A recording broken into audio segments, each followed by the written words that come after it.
Wendy's hand froze on the doorknob the instant she heard laughter drifting from the living room, not her own. A woman's laugh, sugar-sweet, cloying, something she had never heard in her home. "Chase, you're so bad." Wendy's fingers locked around cold steel. Chase. That was her husband's name. Moving almost silently, she toed off her heels and followed the sound. Through the half-open arch she glimpsed a scene that would brand itself on her memory forever. Chase lounged on the sofa, a young girl in his arms. White sundress, waterfall of black hair, she nestled against his chest like a porcelain doll. "Wendy's been buried in overtime lately," he crooned in a velvet voice Wendy scarcely recognized. "We hardly get a moment alone. Vivian, do you have any idea how much I've missed you?" Vivian. Wendy knew the name, Chase's fresh out of college intern, 22, an entire 5 years younger than she. "I've missed you, too," Vivian pouted, "but you're married." "Wendy doesn't get me," he sighed, stroking the girl's hair. "All she knows is work, work, work. You're the one who actually listens. Once I sort everything out, we won't have to hide." The room seemed to tilt. 7 years together, 3 married, she had buried her youth in this man. She had hustled and saved for the down payment on this very condo, and he claimed she didn't understand him. "When will you divorce her?" Vivian asked softly. "Soon, sooner than you think." Chase smirked. "That woman's only talent is bringing in a paycheck. Without me she's nothing, but I heard the condo is in her name, so?" He scoffed. "Marital property. Half is legally mine. Don't worry, I'll make her walk away with nothing.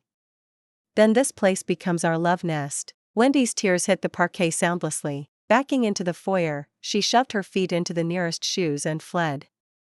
She needed air. She needed a plan. Inside the elevator she stared at herself in the mirrored panels, 27, still young, yet fine lines feathered her eyes. Proof of 3 years spent juggling budgets and deadlines while he played house. Her phone buzzed, a WhatsApp from Chase. "Honey, stuck at the office again tonight. Don't wait up." A humorless laugh escaped. Working late while his girlfriend lounged in her living room, she scrolled to an untouched contact, heart hammering. "Attorney Wright? It's Wendy. I need to talk about a divorce." Attorney Wright occupied a corner suite in Platinum, Eastbrook's priciest tower. Perched on a buttersoft leather sofa, Wendy clenched the strap of her handbag. "Jamie," the lawyer began, mid-40s, tailored suit, eyes sharp enough to slice onions, "outline it for me." I caught him with her. "No picture." I froze. "We'll secure proof." "Now, you said you purchased the apartment before the wedding?" "My down payment, my mortgage payments. After we married he begged me to add his name, said he needed to feel we were truly building a life." Attorney Wright tapped a pen against her lip. "Once his name hit the deed, it became marital property. Judges split 50-50 unless we prove misconduct. With solid evidence of infidelity we can push for majority share, then I'll get the evidence." Wendy exhaled steel. Outside the glass walls the city surged, anonymous, indifferent. She had shed friends to protect her husband's ego, and now loneliness echoed in her chest. A second message from Chase: "Might leave town for a few days. Take care of yourself." "Travel," Wendy muttered. How romantic for them. Back home, the couch was empty, yet an unfamiliar perfume clung to the air. The bedding, she noted, had been switched. Inside his dressing room, empty suitcase, missing hangers. On her bedside table lay a small black object, a designer hair clip, 2 tiny crystals winking under the lamp. Not hers. She snapped a photo, evidence file number 1. Days blurred, commute, meetings, spreadsheets, while her mind plotted coordinates. She waited. Night 3, he returned. "Honey, miss me?" He offered the half-second, half-hearted embrace they had perfected since the honeymoon. Exhausted, Wendy lied. "Trip went well?" "Average." "Oh," he spotted the clip in her palm. "Probably one of the cleaners," he shrugged. "They flip staff every other week. Strange, it retails for $300. Must be generous tips." Chase rolled his eyes. "Maybe a friend dropped it." "Stop imagining things." Wendy pocketed the barrette and said nothing. The war had officially commenced. "Jordan, Chase has another team happy hour," Wendy announced, voice level, pulse sprinting. She slipped into black jeans, black hoodie, black sneakers, clipped her hair under a cap, and followed his taillights to the waterfront. He valeted outside Solstice, a candlelit rooftop hideaway. She parked 2 blocks away, slid on sunglasses even though dusk had fallen, and claimed a corner banquette with full sightlines to his table. Pink sundress, curled lashes, Vivian slid into view. Wendy hit record, lens masked by the wine list. "Vivian, you look incredible tonight," Chase murmured, twining his fingers through hers, indifferent to the couple's pressed elbow to elbow around them. "Ugh, stop, I'm gorgeous every single day," the girl simpered, swatting him playfully. "Yes, yes, my little princess is the prettiest of all." Chase beamed down at her. "Come on, I ordered your favorite." Wendy watched from across the bistro, stomach churning. When they'd first dated, Chase had spoon-fed her that same tenderness. Now the same warmth was lavished on someone else. "Chase, I want that Chanel bag," the girl cooed. "How much?" "A tiny bit over 3,000. She batted her lashes. "I know it's pricey, but I really, really love it." "Doesn't matter. If you love it, I'll buy it, no matter the cost." Chase didn't hesitate. Wendy almost laughed out loud. A $3,000 purse? Their joint checking barely held $5,500, $40 of which was her salary. Where did Chase imagine he'd find the cash for a mistress's new arm candy? "Really? You're so good to me." The girl flung herself into Chase's arms and started kissing him right there amid the clatter of silverware. Wendy seized the moment, snapping half a dozen photos in burst mode, bulletproof evidence. After lunch the pair hit the multiplex, then the mall. Wendy tailed them at a distance, documenting every hug, every laugh, every swipe of the credit card. Finally they disappeared into a boutique hotel. Wendy sat behind the wheel, watching them vanish under the porte-cochere, hard ash gray. In 3 years of marriage Chase had never taken her anywhere half that swanky. He'd always claimed they needed to save, he'd balked at buying her a decent birthday present. Now, for his side piece, he spent like a man reborn. Her phone buzzed, WhatsApp from Chase. "Honey, team happy hour got rowdy. Crashing at a friend's tonight. Back tomorrow a.m. Wendy stared at the message until the words blurred, then screen grabbed it, started the engine, and drove home. At the apartment she uploaded every photo and clip to her laptop, tagged by time and place. She wanted Chase to pay in full. Next morning he shuffled in, exhaustion artfully staged. "Morning, babe. Killer night, way too much booze." He massaged his temples for effect. "Did you now? Then rest. I'll brew some hangover cure." Wendy's voice was silk. Chase blinked. She'd been ice cold lately, today she was June warmth. "You're an angel," he said, kissing her cheek. Wendy swallowed the bile, forced a smile. Let him drop his guard, then she'd land the knockout. For the next week Wendy played model wife, sunrise breakfasts, candlelit dinners, and on Jordan she even suggested a stroll through the outlets. Convinced her suspicion had died, Chase grew brazen, late nights doubled, excuses thinned. One evening Wendy feigned a headache, went to bed early, then slipped out and parked 2 blocks from his office. 2 hours later Chase emerged hand in hand with Vivian, fingers laced like honeymooners. She followed them to a luxury condo complex, 30 grand a square meter, far beyond Chase's pay grade. She watched the elevator swallow them, dread pooling in her gut. Next day she took half a day off, returned in realtor drag. Posing as a cash buyer, she milked the sales rep. "This unit sold last month, full price, $1.2 million. Purchaser named Sawyer," the agent chirped. Beautiful remodel, a love nest for his fiancée. Wendy's blood froze. $1.2 million? Where had Chase unearthed that? Home again, she tore through statements, his paycheck card, Visa, Amex, Alipay, every password she knew. The ledger told a horror story. Chase had liquidated her brokerage accounts, $130,000 of premarital savings, every dime she'd scraped together since college. On top of that, fresh credit cards maxed to the tune of 15 grand. She sagged on the sofa, limbs ice. Infidelity was scalding enough, he'd pillaged her future to gift wrap a nest for his mistress. If she hesitated a single day longer she'd walk away with nothing. That night Chase found her pale on the couch. "You okay? Coming down with something?" He pressed a hand to her forehead. "Just work burnout." She banked the rage. Actually, I've been thinking, maybe move my brokerage account into your name? Easier to manage. His gaze flickered. No need, you handle it fine. I keep forgetting rollovers, already lost thousands.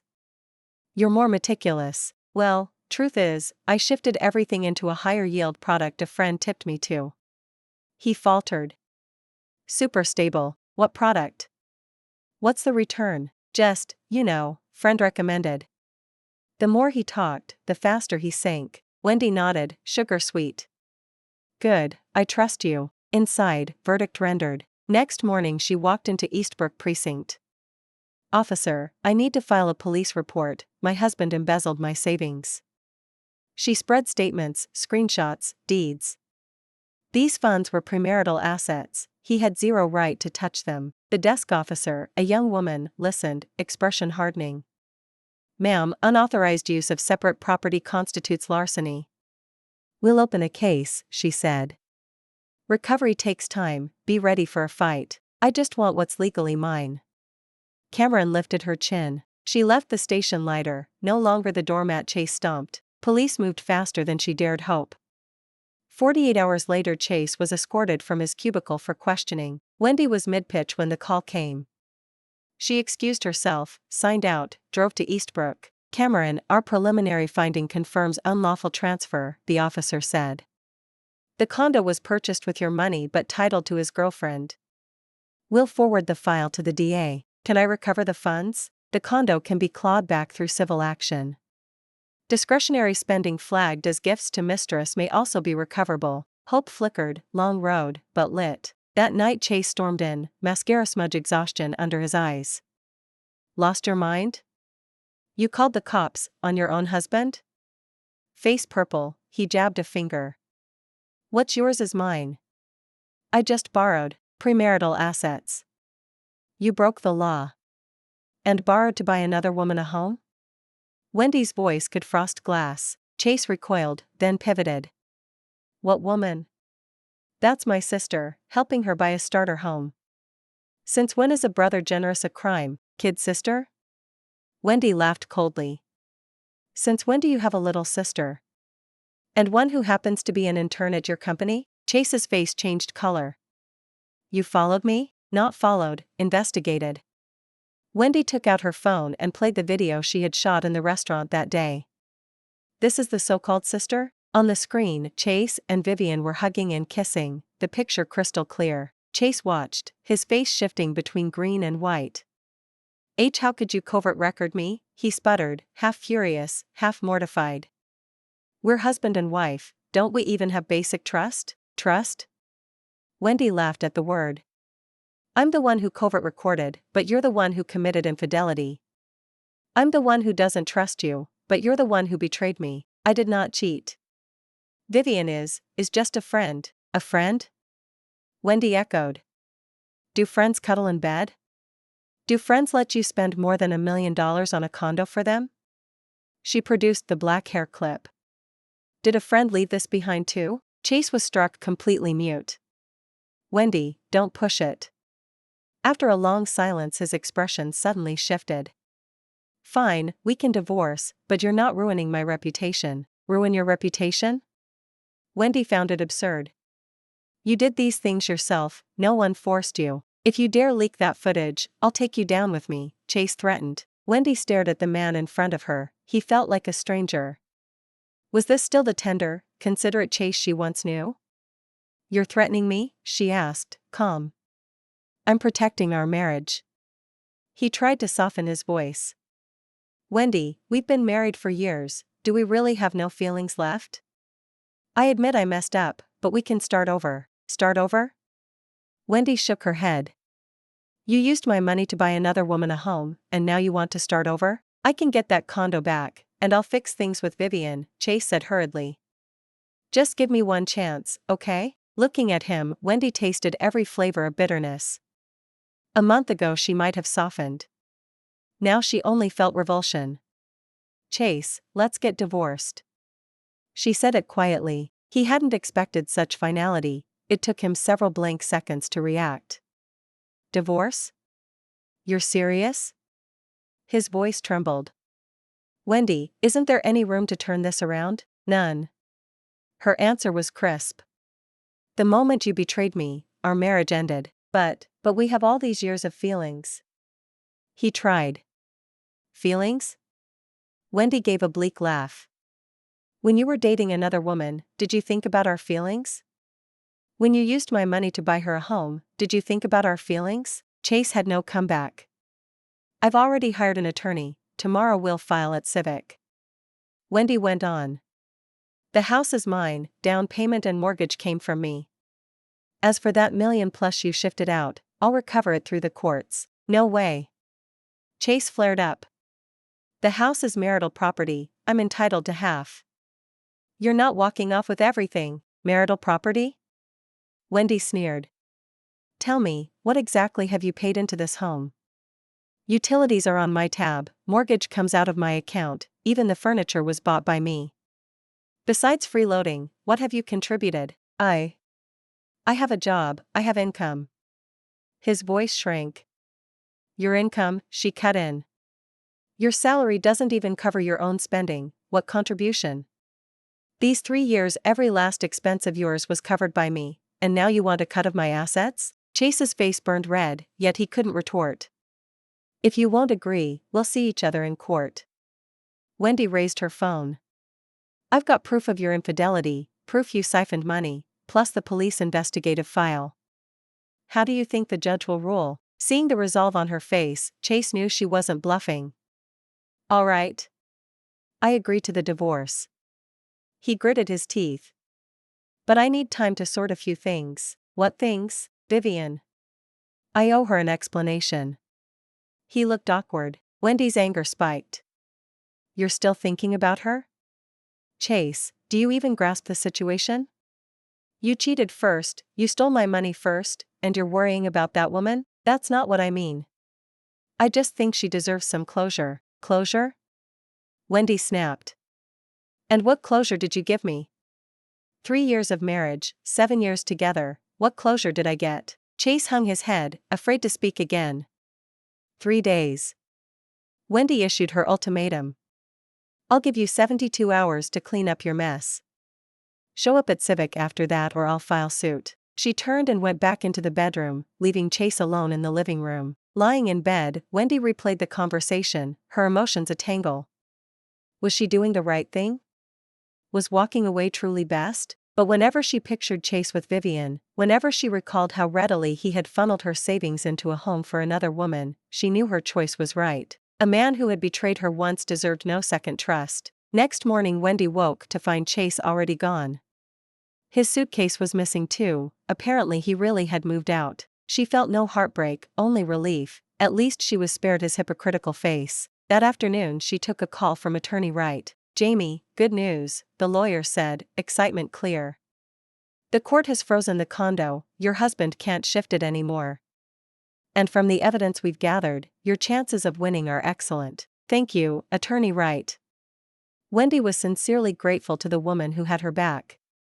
By the way, your husband's counsel reached out, he wants to negotiate. Are you open to that? Wendy considered. I am, but my terms are non-negotiable. I understand. Let's set a time for everyone to sit down. The meeting was scheduled in Attorney Wright's office. Wendy arrived half an hour early, she wanted to be fully prepared. Jamie, relax, Attorney Wright soothed. Our evidence is solid, the leverage is ours. Before long, Chase and his lawyer showed up. Chase looked haggard, unshaven, eyes dodging Wendy's. Cameron, I'm Zhang, counsel for Mr. Sawyer. The opposing attorney, a seasoned man in midlife, gave a polite nod. We're here today hoping to reach a mutually acceptable resolution. Our demands are straightforward. Attorney Wright cut to the chase. The condo reverts to Cameron, Mr. Sawyer returns every dollar he diverted, and the two parties divorce by agreement. That demand is excessive, Zhang replied, shaking his head. The condo was acquired after marriage, it's marital property. My client is entitled to half. The down payment came from Cameron's premarital assets, and she alone has serviced the mortgage. Attorney Wright produced the documentation. Moreover, your client committed infidelity. Under the family code he should receive little or nothing. Attorney Zhang glanced at the evidence, his expression turning sour. Regarding the alleged infidelity, he tried to quibble. We have photos, videos, and hotel check-in records. Attorney Wright cut him off. The proof is ironclad, there's no room for denial. Attorney Zhang whispered with Chase for a moment, then said, my client is willing to waive any claim to the marital property, but he requests $100,000 in compensation from Cameron. Compensation? Wendy couldn't help laughing. He cheats on me, buys another woman a house with my money, and now I have to pay him? After all, it was a 3-year marriage. Mr. Sawyer also contributed. Attorney Zhang forced the words out. Contributed what? Wendy's voice rose. He ate mine, lived in mine, spent mine, and now wants cash? Where in the world is the deal that sweet? Chase finally spoke. Wendy, I know I messed up, but you don't have to be this heartless. We were husband and wife once. Husband and wife? Wendy stared straight into his eyes. Does being husband and wife mean I have to forgive your betrayal? Does it mean I should bankroll your affair? That's not what I meant. Chase's voice faded. You want money? Fine. Wendy suddenly said. Get back the house you bought her with my savings, return every piece of jewelry, pay off the credit card debt you racked up, then maybe I'll toss you an exit settlement. Chase's face drained of color. Those things, they're already in her name. How am I supposed to get them back? That's your problem, not mine. Wendy's tone was ice. Clean up your own mess. Sensing the meltdown, Attorney Zhang quickly interjected, we need time to consider. Let's adjourn for today. No problem. Attorney Wright nodded. But don't take too long, our patience has limits. Leaving the law firm, Wendy felt lighter than she had in months. Watching Chase squirm had been cathartic. That night her phone buzzed with an unknown number. Hi, is this Wendy? A young woman asked, voice shaky. Speaking. Who's this? My name's Vivian. I'm Chase's girlfriend. The girl's words trembled. Could we meet? I need to talk. Wendy blinked, surprised. The other woman wanted to face her? All right. When and where? Tomorrow, 3 p.m., downtown Starbucks? I'll be there. She hung up, emotions tangled. Whatever the homewrecker had to say, she was ready to hear it. The next afternoon Wendy walked into the cafe right on time.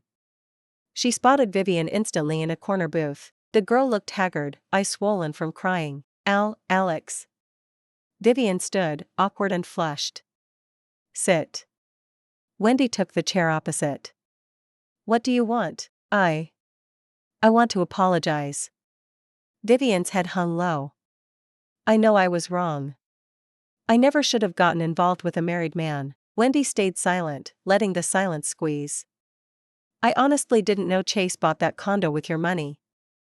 Tears slid down Vivian's cheeks. If I'd known, I swear I wouldn't have accepted it. Didn't know? Wendy sneered. Your intern boyfriend suddenly produces $1 million apartment and you find that normal? I thought it was his savings. She stammered. Savings? He pulls $8,000 a month. Even if he starved for 10 years he couldn't afford it. Wendy shredded the excuse. Are you really that naive, or just pretending? Vivian flushed scarlet, speechless. And even if you didn't know the source, dating a married man is perfectly fine in your book. Wendy pressed. I truly loved him. Vivian sobbed harder. Loved him? Wendy gave a brittle laugh. Do you know why he married me in the first place? Vivian shook her head. Because I could give him the lifestyle he wanted. Wendy's voice was flat. Did he mention our house is in my name? That every household bill lands on my paycheck? Vivian stared, stunned. No? He just whined I didn't understand him, didn't care, right? Wendy went on. Did he tell you I wake up at 6 to cook his breakfast? That I dragged myself to work with a fever to keep money flowing? I had no idea. Vivian whispered. There's a lot you don't know. Wendy sipped her coffee. You thought you'd snagged some prize. Truth is, you rescued a man-baby. The words hit Vivian like a slap, fresh tears streamed. Now that you know, Do you still love him? Wendy asked. Vivian sat motionless, then slowly shook her head. I don't know anymore. Then figure it out before you leap. Wendy rose to leave. And that condo was paid for with my money. I'm taking it back through court. Be ready. Wait. Vivian blurted. Alex, if I return the apartment, could you forgive me? Wendy looked back. What do you think? Vivian bit her lip. I know I messed up. I'll accept the consequences. I'll deed the place back, and the jewelry and bags too. Wendy raised an eyebrow. The offer was unexpected. Why the sudden conscience? Because I refused to stay the other woman. Vivian wiped her face. I grew up despising anyone who broke up families. I can't believe I became one. Wendy studied her, conflicted. The girl had made a hideous choice, yet shame still lived in her. You're young, you've got a long road. Wendy's parting words were softer. Learn something from this. Outside the cafe, Wendy's chest felt heavy. She remembered her own younger self, just as innocent, just as quick to trust. If someone had warned her about Chase back then, would she have listened? Probably not. Youth always believes its love is unique, that it can reshape the beloved. Only after betrayal and loss do you recognize what real love is. 3 days later, Wendy arrived at the Civic Bureau half an hour early, paperwork neatly clipped. Chase showed up on time, but he wasn't alone. Vivian trailed behind. Why bring her? Wendy frowned. She has something to say, Chase muttered, complexion ashen. Vivian stepped forward, clutching a document pouch. Alex, here are the deed and all the closing papers. Wendy scanned the contents: deed, purchase contract, renovation invoices, plus little velvet boxes and designer shopping bags. What's this? I'm giving everything back. Vivian's voice was steady. None of it was ever mine. On the sidelines, Chase panicked. Vivian, what are you doing? That place is our home. What do you mean, our home? Vivian turned to look at him, her eyes full of disappointment. That house was bought with someone else's money. How could I ever live in it with a clear conscience? But we. Chase tried to say something. There is no we anymore. Vivian cut him off. Chase, let's break up. Chase froze. Vivian, you can't do this to me. I've given up so much for you. Given? Vivian laughed coldly. What exactly did you give?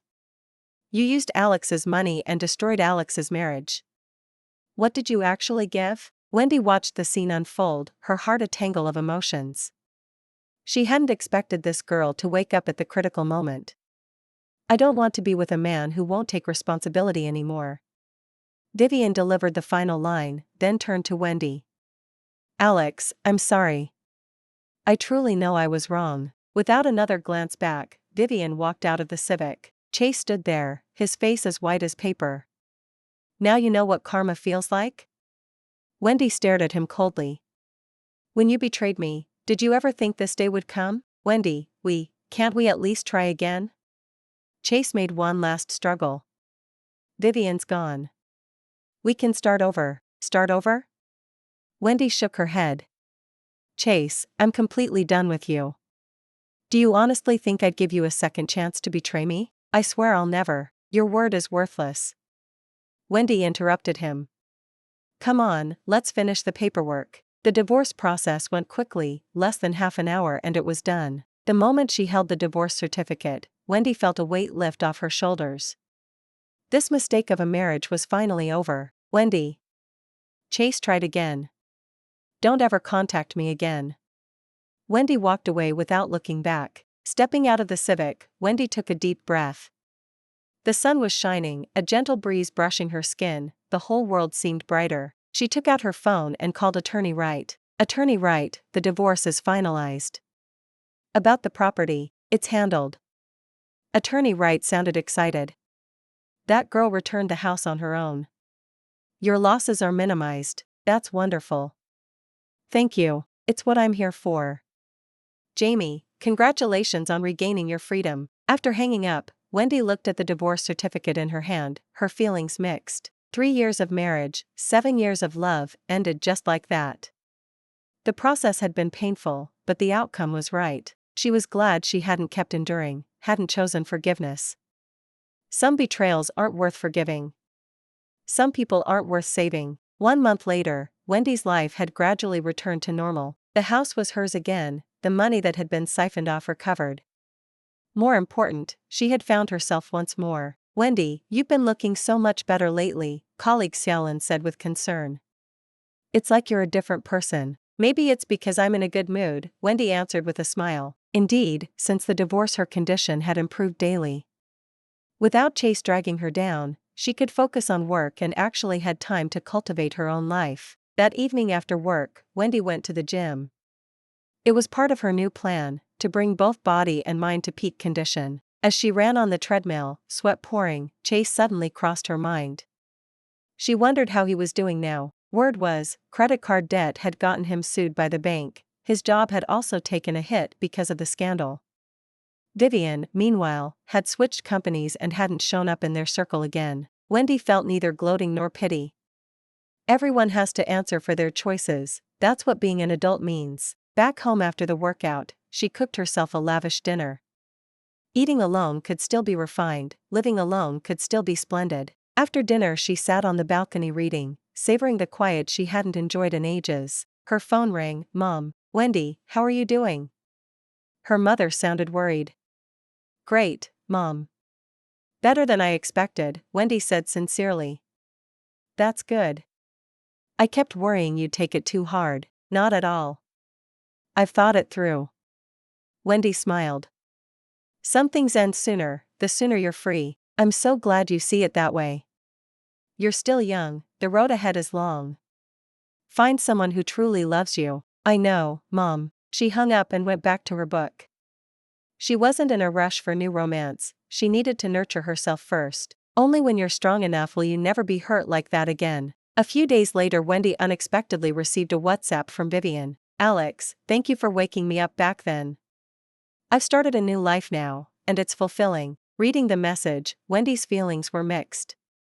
The girl had made mistakes, but waking up in time counted as a silver lining. She replied, "Keep going.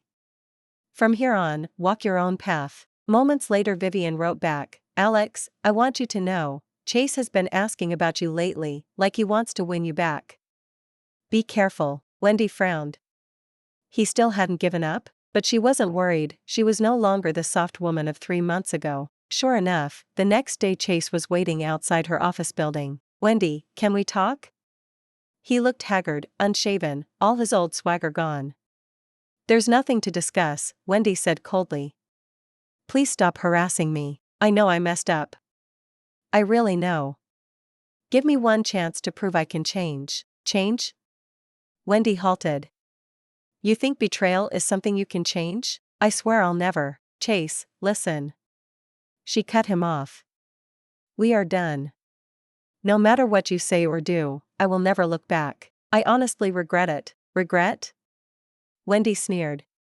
"Do you regret losing me, or losing my money?" The question left him speechless. "If you have even a shred of dignity, stop bothering me." Wendy delivered the final word and walked away without turning her head. Watching her go, Chase crumpled to the ground. He finally understood, some mistakes can never be undone. Some people, once lost, will never return. Wendy didn't look back. She knew her new life had only just begun. Thank you for listening to today's story. On a scale of 1 to 10, how would you rate it? If you enjoyed this video, please like and share it with friends. We look forward to reading your thoughts in the comments, and don't forget to subscribe for more wonderful stories. See you next time.